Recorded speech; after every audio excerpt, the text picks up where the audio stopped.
This message will self-destruct in 5 seconds.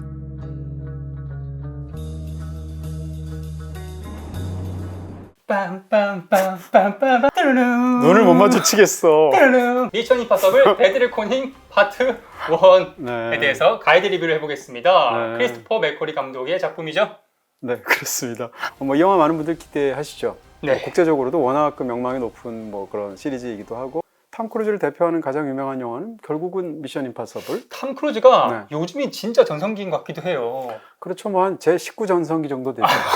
네. 그 중에서 정점이 아닌가 싶기도 해요. 탑건 그렇습니다. 네버리부터 해가지고. 한 10여 년 전에는 사람들, 대중들은 굉장히 좋아해도 뭐라고 네. 할까요? 전문가 집단에서 상대적으로 조금 더 홀대받거나, 예를 들어서 아카데미를 못 받았다던가 이런 쪽으로 경시된 부분이 있었는데, 특히 이제 팬데믹 이후의 탐 크루즈의 위상은 이런 사람이 진짜 무비스타지, 이런 느낌으로 굉장한 존경까지 정말 한 몸에 받는. 또 이분이 또 환갑잔치 하셨잖아요. 얼마 전에 또 케이크 받으셨죠. 네. 우리나라에서. 네, 저는 개봉만 못 빠지게 기다리는 관객의 입장에서 시사회를 갔다 오신 평론가님의 리뷰를 한번 들어보겠습니다. 스포일러에 관해서는 얘기를 최대한 줄여서. 최소한. 네. 이 장르에서 우리가 실편이 나왔다 했을 때 보고 싶은 게 있을 거 아니에요. 여러 가지. 몇 가지 이렇게 딱 떠오르잖아요. 일단 블록버스터 액션. 네. 그것을 제대로 충족시켜주는 영화다. 어. 여러분들이 기대한 것을 볼 수 있다. 지금 사실은 1편, 2편, 3편, 4편 때까지는 감독이 전부 달랐는데, 네. 5편부터 지금 계속 감독이 같죠? 세 번째. 네, 같은데 크리스토퍼 맥쿼리인데요. 크리스토퍼 맥쿼리는 지금 3편의 미션 임파서블 시리즈까지 보고 나니까 네.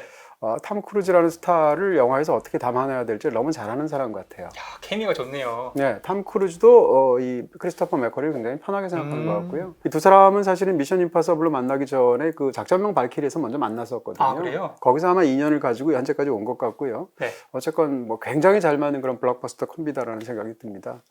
또 한 가지는 이 잘 알려져 있지 않은 사실인데, 크리스토퍼 맥쿼리가 감독이 되기 전에 원래 굉장히 유명한 각본가예요.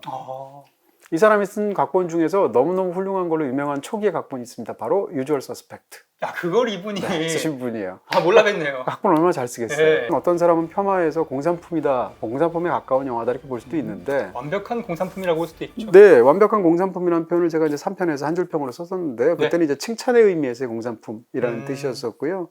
그러니까 어떻게 생각하면 장르는 사실은 그 장르에서 기대하는 관객들의 어떤 즐거움이 있잖아요. 그걸 그대로 오차 없이 충족시켜주고 만드는 제작 과정도 그렇고, 이렇다는 측면에서 이제 공산품이라고 쓴 건데, 어떻게 생각하면 그런 공산품적인 영화의 어떤 극단적인 어떤 쾌감을 보여주는 그런 작품이라고 말할 수 있겠습니다. 네, 이 시리즈가 작품성이 뛰어난 수많은 시리즈를 제치고 저희 시리즈 월드컵에서 4강까지 올라갔습니다. 네, 정도입니다. 훌륭하죠. 먼저 배우들에 관해서 이야기할 텐데, 이제 탐 크루즈에 대해서는 이제 말하면 입 아프잖아요. 그렇죠. 그리고 따로 탐 크루즈 특집도 저희가 했었습니다. 이 영화에서 배우의 측면에서 가장 흥미로운 것은 주요 캐릭터 탐 크루즈를 제외하고 넷이 다 여성 캐릭터예요. 비중들이 커요. 네, 다 비중들이 크고요. 네. 보통 이때 사실은 이제 미션 임파서블하고 많이 비교되는 시리즈가 007 시리즈인데, 네. 007 시리즈에서 여성 캐릭터가 나온다, 그럼 보통 이제 러브라인으로 본드걸. 네, 약간 좀 본드걸이라는 말 자체가 좀 그렇죠. 근데 이 영화에서 나오는 그 4명의 여성 캐릭터는 개성도 굉장히 강력하고, 네. 뚜렷한 어떤 그 영화 속에서 입주도 있고, 그리고 이렇게 약간 사랑 같은 것으로 엮이지가 않아요. 거의 그렇다고 말할 수 있을 것 같고요. 그 네 배우가 사실은 다 훌륭한 배우들인데, 네. 예를 들어서 이제 이 미션 임파서블 시리즈에서 가장 그 탐 크루즈를 제외하고 중요한 여성 캐릭터가 있다라고 말을 한다면 바로 레베카 퍼거슨이잖아요. 일사. 네, 5편, 6편, 7편에서 이번 영화까지. 그리고 이제 한국에서도 더더욱 인기가 좋은 맨티스 있잖아요. 폼 클레멘티프. 네, 폼 클레멘티프도 비중이 적지 않고 굉장히 강렬한 어떤 이미지를 주는 것으로 나오고요. 그 다음에 이제 한국에서는 상대적으로 덜 그런 팬층이 있는데, 바네사 커비도 굉장히 훌륭한 배우입니다. 마이티도. 바네사 커비가 아카데미 그 여우 주연상 후보에 오른 적이 있어요. 주연상 후보예요. 네, 그녀의 조각들이라는 영화인데, 거기서 보시면 바네사 커비 연기 진짜 잘하거든요. 이 영화에서도 아주 인상적으로 얘기하고, 그렇지만 이 4명의 이 캐릭터들 중에서 가장 인상적인 것은 헤일리 에델이라는 배우입니다. 포스터에서 제일 크더라고요. 비중이 그렇죠. 제일 크겠구나. 실제로 주인공이고요. 탐 크루즈 다음으로 중요한 캐릭터라고 말할 수 있고, 그레이스라는 배우로 나오게 되는데, 퍼스트 어벤져에서의 그녀의 모습을 아마 기억하시는 분들이 많을 텐데, 이 영화에서는 굉장히 흥미로운 그런 연기를 했다, 이렇게 말씀드릴 수 있을 것 같습니다. 자, 이제 이 영화에 대해서 뭐가 제일 궁금하신가요? 일단 이 영화가 첩보 액션 영화잖아요. 네네. 첩보 액션 중에서 어떤 것이 강조되었는지, 그 중에서 액션이 얼마나 잘 이루어졌는지. 그렇죠. 결국 그거 아닐까 싶어요. 여름 블록버스터로서. 이 영화는 말씀하신 것처럼 이제 장르적으로 얘기하면 이제 첩보물, 액션 이렇게 얘기할 수 있을 것 같은데, 굉장히 고전적입니다. 그러니까 사실은 지난 한 10여 년, 20여 년 특히 이제 마블 영화, 슈퍼히어로 영화 이런 것도 우리가 많이 보면서 디지털적인 시각 액션에 우리가 굉장히 익숙해져 있잖아요. 네. 근데 거기에 대해서 반대 지점에서 굉장히 장쾌한 재미를 안겨준 게 바로 작년에 등장했었던 탑건 매버릭이잖아요. 만약에 작년에 탑건 매버릭을 정말 재밌게 보신 분들이라면 거의 뭐 100%에 가깝게 이 영화를 재밌게 보실 거예요. 또 한 가지는 이 영화에 등장하는 액션 그 시퀀스들은 엄청 깁니다. 시퀀스 단위가. 그러니까 액션 장면들을 여러 개 많이 넣는 게 아니고 네. 굉장히 긴 액션 시퀀스를 이렇게 굵직하게 여러 개를 배치한 타입이고요. 그 다음에 액션들이 어떤 액션들인가 하면 한 번도 보지 못한 액션은 아니에요. 다 어디선가 본 액션이에요. 예를 들면 뭐 기차 위에서 격투를 한다던가 수갑을 찬 채 자동차를 운전하면서 같이 도피를 한다던가 좁은 골목길을 카체이스를 한다던가 이런 거거든요. 장면 자체에 신선함은 없지만 그 장면에서 상상하거나 상상하지 못할 거의 모든 액션이 다 들어가 있는 거죠. 이런 방식이거든요. 그런 측면에서 장인 정신이 제대로 돋보이는 배우이든 아니면 뭐 촬영이든 뭐 연출이든 무엇이든 간에 그렇게 일단 액션의 특징을 말씀드릴 수 있고요. 네. 또 한 가지는 미션 임파서블은 팀플레이가 중요한 얘기잖아요. 특히 이제 최근으로 올수록 점점 더 이야기가 그렇게 되고 있는데 그러더라고요. 이 팀플레이도 중요하지만 특히 이제 7편에서 굉장히 재밌는 건 어떤 특정한 공간에서 상황이 벌어진단 말이에요. 예를 들면 초반에 공항에서는 추격전이 벌어지게 되는데 추격하는 사람, 추격당하는 도망치는 사람 이렇게 보통 1대1이 있는 것이 아니고요. 네. 최소한 3팀에서 5팀이 항상 뒤엉켜 있어요. 항상. 공항에서도 그렇고 그다음에 네. 조금 전에 잠깐 말씀하셨던 더 앞에 나오는 사막 장면에서도 약간 그렇고요. 뒤로 가면 갈수록 점점 더 해서 말 그대로 액션의 동상이몽이라고 그럴까요? 그런 측면에서 굉장히 복잡한 동선들로 인물과 팀들이 엮여 있어서 정말 그 전환들이 굉장히 다이내믹한 한 가지만 이제 예를 든다면 이 영화에서 가장 장쾌한 것은 뒤에 거의 몇 분인지도 모르겠어요. 30분 훨씬 넘는 것 같은데 기차 액션 장면이 이제 영화에서 가장 중요하게 펼쳐집니다. 네. 예고편에도 살짝 나오고 있는데요. 네. 기차 액션 장면이면 우리가 떠오르는 거 있잖아요. 일편에서? 네, 뭐 그 1편뿐만 아니라 뭐 달리는 기차 위에서 싸운다거나 007 스카이폴 이런 데서도 그런 네. 장면들 나오잖아요. 이런 걸 포함해서 이제 정말로 모든 것이 끝판왕에 가깝게 나오게 되는데 그 달리는 기차에서 구사할 수 있는 그 액션들이 워낙 엄청나서 이 영화의 이제 마지막 클라이맥스를 제대로 장식하는 가장 뛰어난 액션 장면이 됐고요. 또 그 다음에 여러분이 눈여겨보시면 초반에는 로마 그리고 이제 베니스에서 벌어지는 특히 이제 로마에서 벌어지는 카체이스 장면이 굉장히 중요하고 액션으로는 후반부에는 기차 액션이 중요한데 네.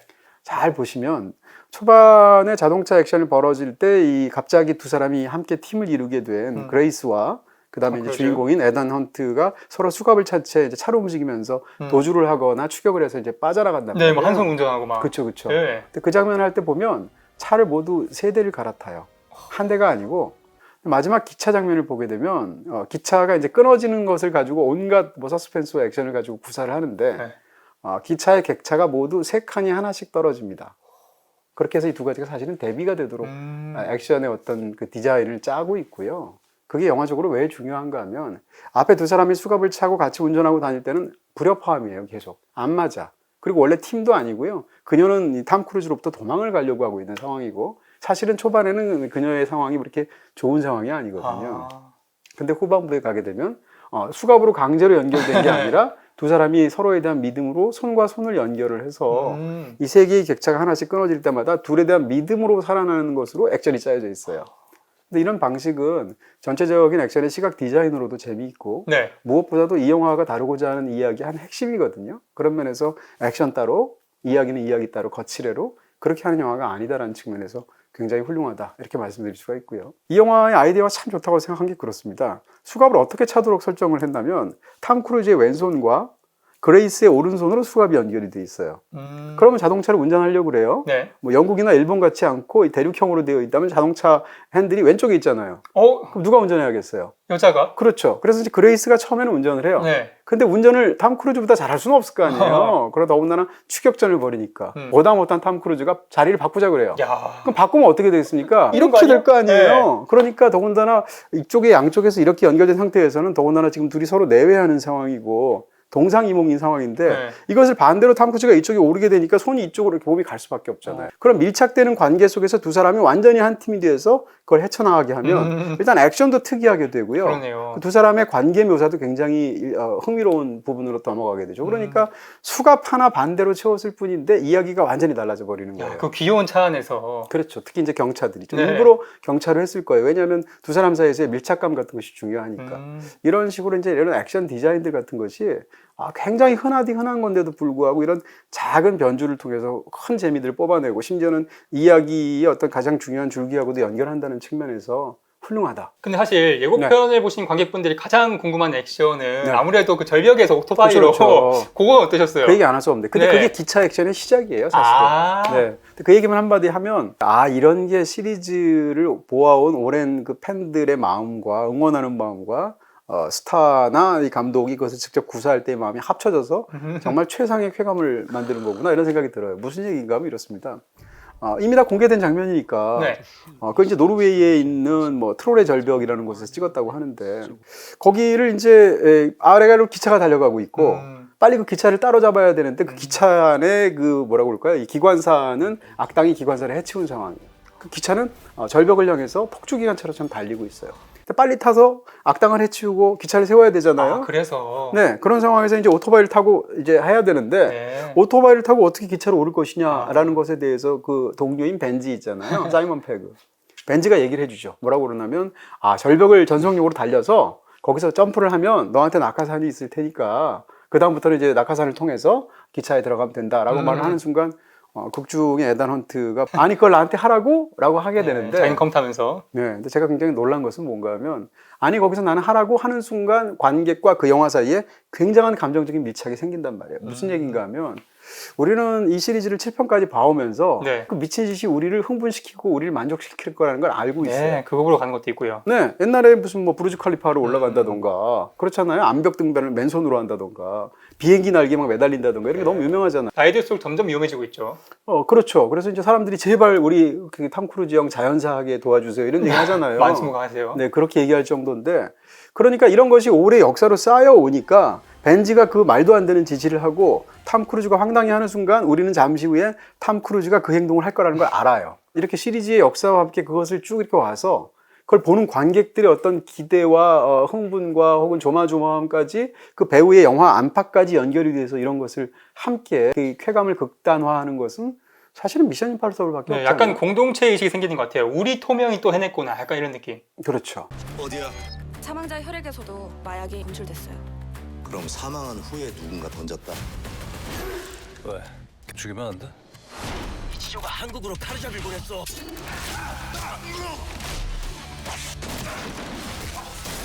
나쁜 놈들은 잡아야 돼. 네, 이 영화가 파트를 2개로 쪼갰음에도 길이가 2시간 43분인데 네. 뭐 길어서 걱정하실 수 있으시겠지만 그만큼 이야기가 복잡하면서도 또 좋다면서요.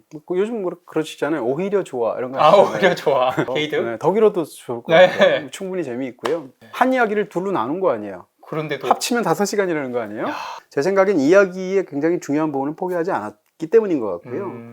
이야기의 중요성으로만 따지면 시리즈에서 이 이야기가 가장 중요합니다. 가장 잘 묘사가 돼 있어요. 네. 그렇게 말씀드릴 수 있고요. 저도 사실은 데드 레코닝 1편만 본 거잖아요. 그럼에도 불구하고 1편에서 보여지는 설정과 전개된 과정까지만 봐도 이야기를 굉장히 잘 만든 이야기다. 이렇게 말할 수 있을 것 같고요.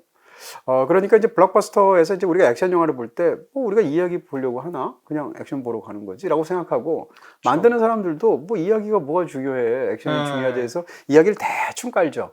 근데 이 영화는 그렇지 않고요. 이야기가 굉장히 정교하게 깔려져 있고 무엇보다도 이런 이야기의 각 단계가 액션하고 서로가 서로를 비추는 방식으로 짜여져 있어요. 그런 면에서 액션 영화의 시나리오는 굉장히 뛰어난 시나리오다. 이렇게 말씀드릴 수가 있습니다. 그걸 자세하게 얘기할 수가 없으니까 이렇게 얼핏 봐서는 잘 안 보이실 수도 있는 그런 가장 중요한 어떤 핵심적인 부분들 조금 설명을 좀 드려보도록 할게요. 약간 애둘러서. 첫 번째는 미션 임파서블은 팀 단위로 하는 액션 극이지 않습니까? 그러니까 당연히 뭐가 중요하겠어요? 팀워크, 팀플레이, 연대, 혹은 네. 더 나아가서 우정이라는 테마가 중요하겠죠. 신뢰도. 이 영화에 등장하는 그것은 뭔가 하면 엔티티라는 것이 이제 이 영화에 등장하는 메인 빌런인데 사람이 아니에요. 인공지능이고요.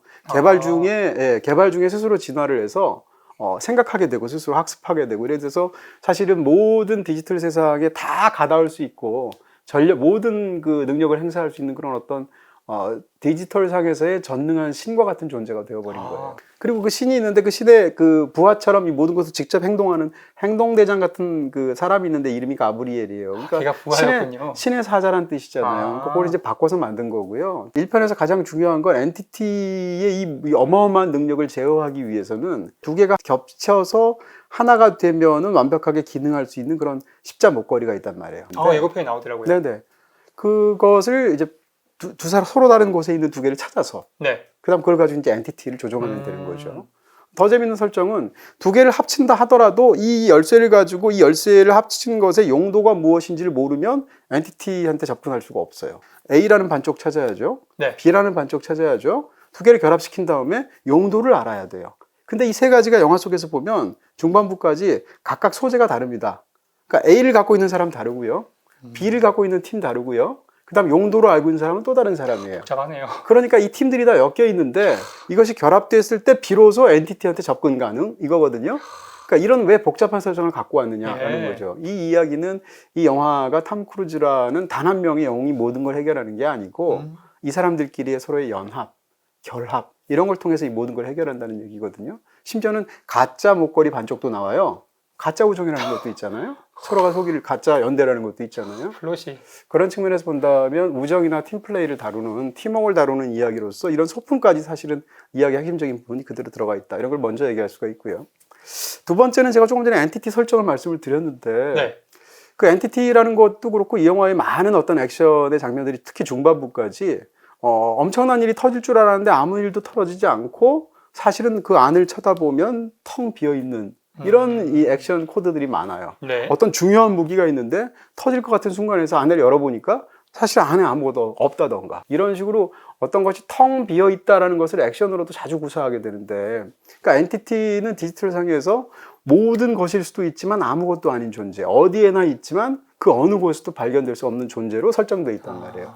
왜 그럴까? 왜 이렇게 이상한 어떤 것을 메인 빌런으로 네. 실체조차 잡기가 어려운데 설정했을까라는 건데 이 영화에 등장하는 중반까지 상황을 보면 첫 번째 어떤 오프닝에 거대한 액션이 나오는데 네. 그 액션에서 보면 결국은 자기 무기에 자기가 당해요. 그 액션으로만 간단히 얘기하면 그 다음에 중반부에 어떤 중요한 인물이 죽게 되는데 네. 그게 악당이든 뭐 우리 쪽이든 알 수 없지만 그 죽는 인물은 결국 자기 무기에 찔려서 죽거든요. 저는 이 이야기가 사실상 엔티티가 반지의 제왕의 절대 반지하고 같다고 보는 거죠. 정말 중요한 것은 엔티티 같지만 사실은 엔티티에 비춰진 사람들의 욕망 이런 게 중요한 거예요. 영화에서 보면 모든 나라의 국가들이 이 엔티티를 다 접근해서 자기가 통제를 하려고 합니다. 목걸이를 통해서. 왜냐하면 엔티티만 갖게 되면 아무리 약한 국가도 디지털을 통해서 세상을 지배할 수 있거든요. 그러니까 모든 사람들, 모든 기관, 모든 국가들이 다 사력을 다해서 엔티티를 가지려고 하는데 딱 한 사람만 그런 마음이 없어요. 그게 탐 크루즈예요. 모두가 갖고 싶어 하지만 주인공은 파괴하려는 게 뭐겠어요? 절대 반지죠. 탐 크루즈가 프로도네요. 그렇죠. 저한테 더 재밌었던 건 이제 운명론하고 이제 자유의지에 관한 부분인데 네. 이 엔티티라는 시대의 메인 빌런을 어떻게 만들었을까 생각하는데 제 생각인데 제 추측이 아마 맞을 것 같기도 해요. 아닐 수도 있겠지만 그것은 뭔가 하면 라플라스의 악마라는 개념이 있습니다. 그게 뭐죠? 한 200여 년 전에 이제 프랑스의 수학자 중에 라플라스라는 사람이 있었어요. 라플라스가 이제 뉴턴적인 어떤 결정론을 얘기하기 위해서 만든 일종의 사고 실험 같은 건데 그 뭔가 하면 어떤 악마가 있다고 생각해 보세요. 악마라는 건 여기서는 이제 전능한 존재라는 뜻이에요. 근데 악마가 있어서 온 우주에 있는 모든 원자의 운동량과 위치를 다 할 수 있어요. 그러면 뉴턴 역학에서는 인과론으로 움직이잖아요. 그쵸. 힘을 가하면 움직인다 뭐 이런 식으로. 네. 그런 그 뉴턴 역학에 따르면 그렇게 모든 원소의 운동량도 알고 모든 원소의 위치까지 알게 되면 미래를 고스란히 예측할 수 있죠. 기계론적인 결정관에서는 연쇄사슬로 인과론이 물고 들어지니까. 그렇죠. 그렇게 보아서 이런 결정론적인 세계 속에서는 결국은 이 모든 것을 파악하는 존재는 미래를 안다라는 건데 그게 바로 영화 속에서 엔티티예요. 엔티티는 계산 능력이 너무 뛰어나기 때문에 현존하는 모든 가변수와 이런 것들에 대한 다 계산을 다 할 수 있어요. 모두 인과를. 네, 그러니까 지금 벌어지는 것을 심지어는 사람의 행동들까지도 미래에 어떤 일이 벌어질 다 예측을 해요. 실제로 이 엔티티의 부하라고 할 수 있는 가브리엘이 중반까지 니네들한테 이런 일이 일어날 거야 하면 일어나요. 아, 그래서 가브리엘이 네. 예고편에서도 네. 톰 크루즈의 미래까지 다 알 수 있다고 한 거군요. 바로 그 얘기고 그런 측면에서 이제 굉장히 흥미로운데 과연 주인공들이 그렇게 될 것인가라는 거죠. 모든 것이 다 정해져 있다면 우리의 미래의 이런 그 기계적인 인과론의 연쇄 속에서 우리는 그냥 그 모든 것을 당할 수밖에 없고 기계한테 질 수밖에 없어요. 근데 과연 그럴 것인가? 인간에게는 선택이라는 게 있고 자유의지라는 게 있다는 거죠. 그래서 이제 후반부에 굉장히 흥미롭고도 감동적인 이야기가 펼쳐진다라는 거고 아마 추측컨대 이런 모티브는 2편에서 굉장히 본격적으로 추구될 것처럼 제가 느껴집니다. 네, 정말 풍성하게 이야기를 이해할 수 있는 예시였던 것 같습니다. 한 가지만 더 말씀을 드린다면 이 영화의 주인공은 에단 헌트잖아요. 음. 근데 이야기로만 따지고 1편으로만 따지면 네. 사실은 주인공 그레이스예요. 제가 그 볼 때. 정도예요. 네. 그레이스라는 주인공의 성장담 혹은 갱생기 이런 걸 다루고 네. 있다고 얘기할 수 있을 텐데 이 영화 속에서 그레이스는 초반 설정이 어떻게 돼 있냐면 절도의 신이에요. 너무 잘 훔쳐. 그래서 목걸이까지 훔치거든요. 아. 그리고 이 사람이 전과가 너무 많아요. 사기, 뭐 절도, 뭐 이런 것들이죠. 아. 근데 이 사람은 고아로 태어났고 굉장히 네. 불우한 시절을 살고 그런 아. 과정에서 자기 어떤 이런 절도 기술 같은 걸 이용해서 험난하게 살아왔는데 사실은 미션 임파서블 팀들이 다 그런 설정이거든요. 이 편의 나이아 같기도 네, 해요. 네. 나이아도 원래 막 훔치고 이러다가 톰 크루즈랑 친해져가지고 뿐만이 같이 미션 아니고 탐 크루즈도 그래요. 아. 벤지도 그렇고 루터도 그렇고 그러네요. 애초에 IMF 요원들을 그런 사람들을 데리고 와서 이런 것을 맡기는 거거든요. 네. 뭐 종신형을 받은 어떤 죄수라든지 이런 사람들. 그런 측면에서 보면 얘는 사실상 IMF에 들어오기 전에 이 인물들하고 사실은 똑같은 존재죠. 아. 근데 그런 사람한테 탐 크루즈가 어떻게 생각하면 자기의 과거인 건데요. 네. 영화의 설정만으로 보면 두 사람의 러브라인이 중요할 것 같지만 러브라인 하나도 안 중요하고요. 어떻게 생각하면 이걸 거쳐온 이전 세대가 이제 거기로 들어오게 되는 다음 세대한테 해주는 이야기 혹은 하는 행동 혹은 배우게 되는 것들 이런 얘기거든요.